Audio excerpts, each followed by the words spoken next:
मित्रों, आज एक विशेष कार्यक्रम की लॉन्चिंग उसके नाते से आपके साथ रूबरू हो रहा हूँ। मैं आपको जैसे मालूम है, हमने एक कार्यक्रम शुरू किया था, परिवार पहचान पत्र, जिसकी सर्वदूर उत्सुकता भी है, जानकारियाँ भी लोग ले रहे हैं, जिनको पता लग रहा है उसकी सराहना भी कर रहे हैं। हरियाणा के हर परिवार का जो डाटा है वो हम योजनाओं को, लोगों के हित के लिए जो भी योजनाएं बनती हैं उन योजनाओं को बनाने के लिए उसका उपयोग करेंगे और हर किसी की आवश्यकताएं, हर किसी की क्षमताएं, आवश्यकताओं की पूर्ति के लिए सरकार योजनाएं बनाएगी और क्षमताओं का उपयोग कैसे किया जाए इसकी भी योजना बनाएंगे। प्रधानमंत्री जी ने ये कहा कि सबका साथ, सबका विकास, सबका विश्वास और सबका प्रयास, उसी के अंतर्गत ये सब योजनाएं हैं। तो भी उसमें एक योजना जो हमने घोषित की है, मुख्यमंत्री अंत्योदय परिवार उत्थान योजना, उसका हेतु ये है कि अपने समाज के जो परिवार कम आय वर्ग के हैं, जिनको हम सामान्यतः भाषा बोलते हैं वो गरीबी रेखा के नीचे हैं, ऐसे परिवारों की आय के साधन कैसे बढ़ाए जाए। क्योंकि नौकरियों के बारे में हमको सबको विदित है कि हर किसी को नौकरी उपलब्ध कराना ये शायद कठिन काम होता है। उसमें जो सिस्टम से आएंगे उनको नौकरी मिलेगी, लेकिन जो रह जाते हैं उनको भी परिवार में कम से कम इतनी आय अवश्य हो जाए कि वो अपना जीवन यापन ठीक से कर सकें। हमने जो सर्वे कराया है उस सर्वे में 50,000 रुपया वार्षिक आय से भी नीचे के परिवार हैं, 1 लाख रुपया वार्षिक आय के भी नीचे के परिवार हैं। अभी 2 ही श्रेणियां हैं जिनको हमने अपने इस टारगेट में लिया है कि 1 लाख रुपए तक की आय के जो परिवार हैं उनको अवसर दिला करके कम से कम उनकी आय डबल हो जाए। 50,000 से नीचे के कोई 38,000 परिवार हैं, उनको 1 लाख तक कैसे पहुँचाया जाए, और 1 लाख से नीचे के हैं उनको 2 लाख तक कैसे पहुँचाया जाए। अर्थात हमारा जो 1,80,000 रुपये का ऑर्बिट है उससे पार किया जाए, बाहर किया जाए। उनको हम BPL ना कह करके उनको उससे ऊपर की लाइन पर ले जाएंगे। तो इसमें विभिन्न बैठकें हमारी हुई हैं, विभागों के साथ जो योजनाएं चल रही हैं उसकी समीक्षा की गई है, कितना लाभ लोग ले रहे हैं। लेकिन ध्यान में आया कि लोग लाभ नहीं ले पा रहे हैं, या तो उनको जानकारी नहीं मिलती या उनको उन योजनाओं को लेने में कठिनाई आती है। ऐसे ही बहुत स्कीम्स ऐसी हैं जो बैंकों से लोन भी लिए जा सकते हैं अपने व्यवसाय को बढ़ाने के लिए, वहाँ भी कुछ कठिनाइयाँ उनको आती हैं। तो हमने एक कंबाइंड एफर्ट, चाहे बैंक हैं, चाहे फाइनेंशियल यानी सर्विसेज देने वाले और संस्थान हैं, या हरियाणा की सरकार की स्कीमें हैं, केंद्र सरकार की स्कीमें हैं, या फिर व्यक्ति अपनी योजना से भी कोई नया काम करना चाहता है, उसका अपना अनुभव है, एक्सपीरियंस है, ट्रेनिंग है, कोई भी काम वो करे, उसको कोई रिसोर्सेज की कठिनाई उसको ना आए। तो ऐसा एक सामूहिक प्रयास करने के बाद ऐसे सब लोगों को हम इन्वाइट कर रहे हैं। उनकी सूचियाँ बन चुकी हैं। लगभग 1 लाख तक के जो परिवार जिनकी आय कम है उसमें हमारे पोर्टल के हिसाब से तो 3.25 लाख परिवार ऐसे हैं, लेकिन हम अभी 1.5 लाख परिवार उनमें से बुला करके और व्यक्तिगत उनका जानकारियाँ उनसे लेना, उनका इंटरव्यू लेना, कौन सी वो व्यवस्था का यानी योजना का लाभ उठाना चाहते हैं, कोई उनकी अपनी स्कीम है। तो पहले चरण में ये काम हमारा कल 29 तारीख से शुरू हो रहा है और 25 दिसंबर तक, जिसको हमने कहा कि कौन सा दिवस, 25 सुशासन दिवस, 25 दिसंबर अटल जी का जन्मदिन होता है, सुशासन दिवस। उस दिन तक फील्ड में हर ब्लॉक लेवल पर कैंप्स लगेंगे और उन कैंप्स में उनको सबको सूचना दे करके बुलाया जाएगा।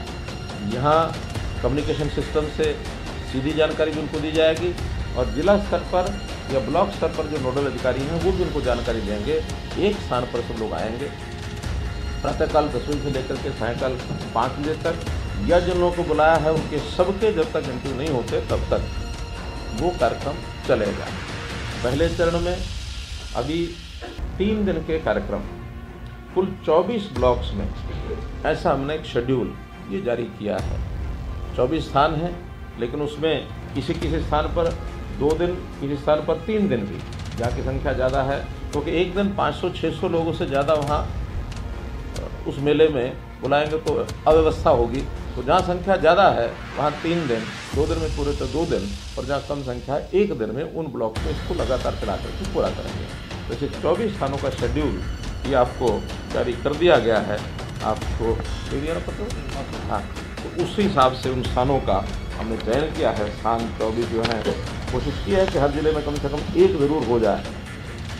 अम्बाला कैंट है, भिवानी, फरीदाबाद कॉरपोरेशन है, फतेहाबाद MC है, जाखल, फरुखा नगर, गुरुग्राम, सिसाय, झांसी और बास, जज्जर, गीर, कैथल, कुंजपुरा, थानेसर, नारनौल, नूह, पलवल, कालका, पानीपत, बावल, रोहतक, सिरसा, गोहाना, बिलासपुर।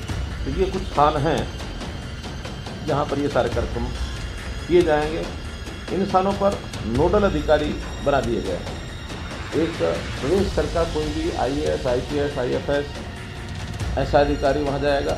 एक बार जिला स्तर पर भी नोडल अधिकारी DC ने तय करके नाम भेजे हैं, वहाँ जिले में भी जो लोग हैं एक ही अधिकारी वो रहेगा। कुछ जो जनप्रतिनिधि हैं तो भी सूचना हुई है, अपने अपने क्षेत्र में जो जनप्रतिनिधि भी जाना चाहे तो वो भी वहाँ जाएगा, दिन भर रहेगा।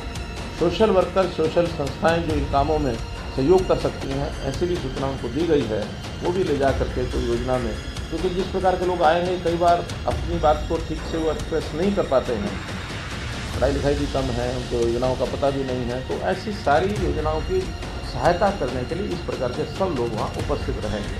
हमारी जो लोकल कमेटीज हमने बनाई हैं उनको भी सूचना दी गई है कि उनके लोग भी वहाँ उनके साथ रहें। अर्थात ये दिन भर एक मेला होगा। भले लाभार्थी यानी अपेक्षित जो हैं वो तो 500-600 ही हैं, लेकिन उनके साथ आने वाले लोग, सामाजिक कार्यकर्ता, फिर ये सेटअप के जो लोग हैं, कुल मिला करके शायद 500 की अगर जगह 1000 भी आ सकते हैं। तो दिन भर वो एक मेला टाइप ये कार्यक्रम होगा। प्रयोग है, इस प्रयोग में पहले 3 दिनों में कितनी हमें सफलता मिलेगी, कितनी हमको कठिनाइयाँ आएंगी, कितने नए सुझाव आएंगे, उनको भी साथ साथ हर दिन वहाँ से जो इन्फॉर्मेशन आएगी, फीडबैक आएगा, उसके हिसाब से नई चीज़ें क्या करनी हैं।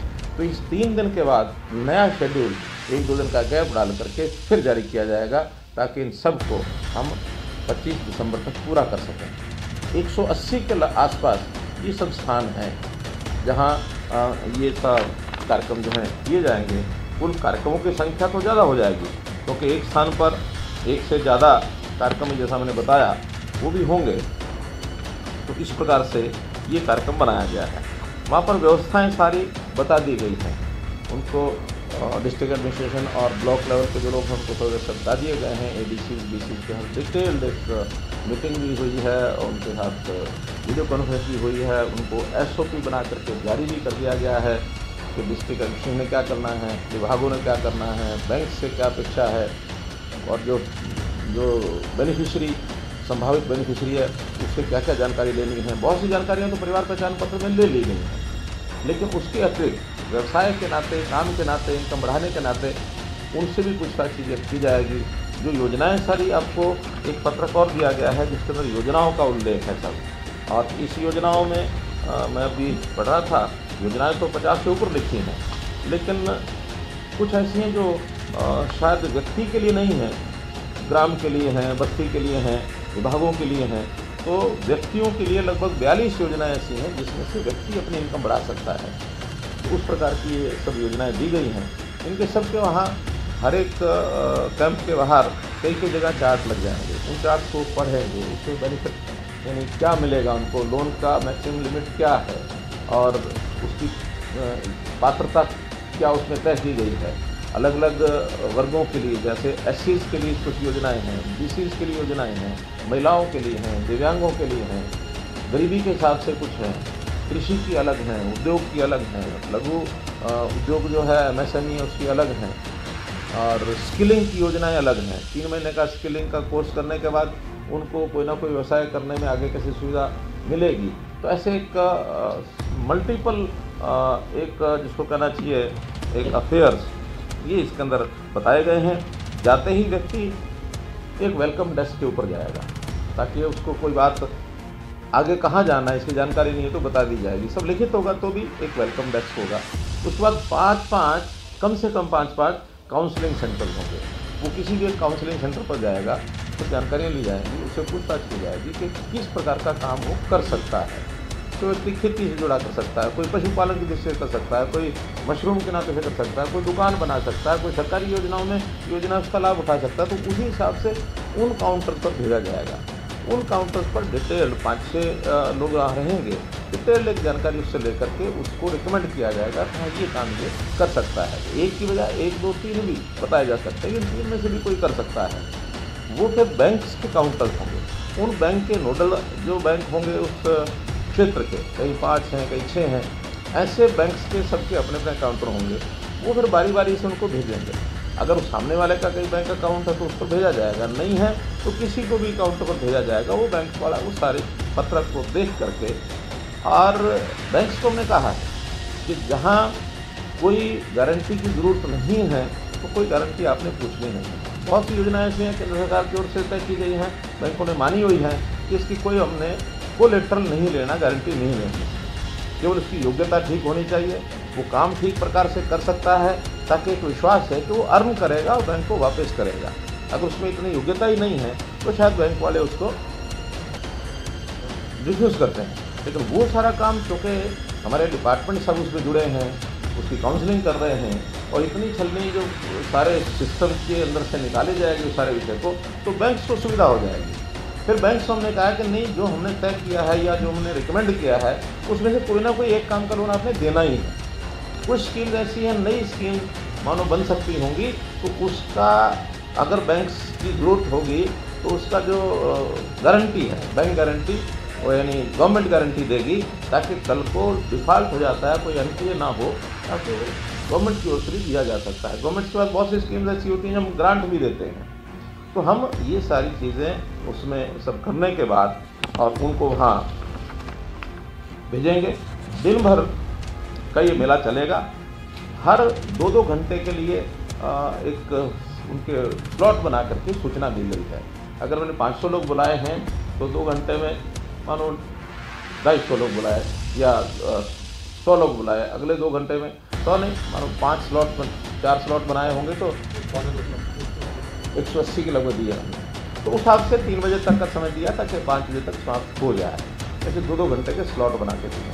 अब ये सारी प्रक्रिया होने के बाद में जाते समय एक काउंटर और रखा हमने फॉर्म जमा कराने का। एक फॉर्म रहेगा इसके साथ, वो फॉर्म सब जगह अपने अपने कमेंट्स सबने लिखने हैं, लिख करके बैंक वाले भी लिखेंगे। और लास्ट में जो उसका फॉर्म जमा कराने का काउंटर, क्या नाम दिया उसका, फॉर्म सबमिशन डेस्क, वहाँ वो सबमिशन करेगा, अपने साइन करेगा और चला जाएगा। इन सब का विश्लेषण करने के बाद बैंक्स के लोग, कुछ इनकी फॉर्मेलिटी होती हैं, जैसे कुछ सिविल, बैंक के लोग उसको चेक करते हैं कि क्या इस व्यक्ति ने पहले तो कोई लोन नहीं लिया हुआ, उसमें डिफ़ाल्टर तो नहीं है, बड़ा डिफ़ाल्टर भी हो सकता है, छोटा भी हो सकता है, वो तो जानकारियाँ बैंक के सिविल सिस्टम में मिलेंगी, उसको वो चेक करेंगे।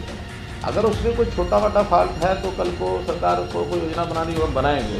लेकिन ये सब अगले 10 दिन तक बैंक की प्रोसेस चला करके उसमें निर्णय लेकर के, जब ये 25 तारीख तक कंप्लीट हो जाएगा सर, तो जनवरी में इनके सबके सेकंड कैंप लगेंगे। और सेकंड कैंप में जिनके लोन सैंक्शन उनको लोन दे दिया जाएगा, जिनकी कठिनाई होगी उस कठिनाई को दूर करने की कोई स्कीम सरकार को बनानी होगी वो बनाएंगे, या कोई नई योजना अगले को देनी होगी। कोई मानो लगता है हमें भी इसको लोन देने की बजाय इसको तो कोई छोटा काम किसी प्राइवेट इंडस्ट्री के साथ ये लग करके काम कर सकता है, इसको सैलरी मिल जाए, या इसको अनपढ़ ही है बिल्कुल मजदूरी का ही काम कर सकता है तो मनरेगा का अंदर काम उसको दिलाया जा सकता है।